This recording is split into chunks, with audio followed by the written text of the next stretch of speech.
L'épidémie du coronavirus s'accélère. Le bilan s'alourdit avec 1219 nouveaux cas positifs en seulement 2 jours.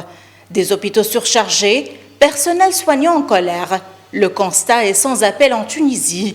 La situation sanitaire est critique avec 13 305 personnes contaminées et 180 décès.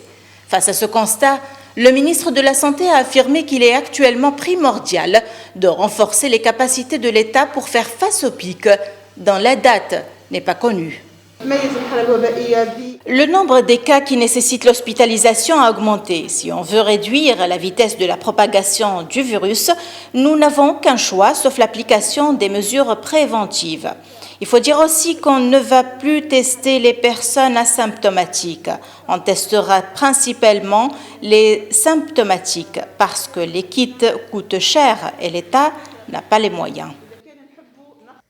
Notons que le ministère de la Santé mène une campagne afin de baptiser la prévention contre la grippe saisonnière au temps du coronavirus, en se faisant vacciner cette année pour éviter la contamination de ce virus. Les spécialistes affirment que dans le cas de co-infection, les conséquences sont plus graves. Près de 310 000 doses de vaccins contre la grippe seront commercialisées à partir de la première semaine du mois d'octobre.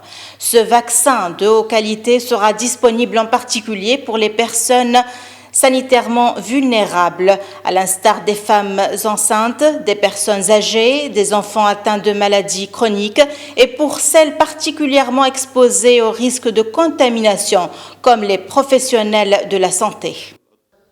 Les indices actuels sont rassurants, selon la directrice des maladies nouvelles et émergentes, Nissaf Ben Alaya, qui a estimé en comparaison avec les cas admis en soins intensifs et le nombre de décès.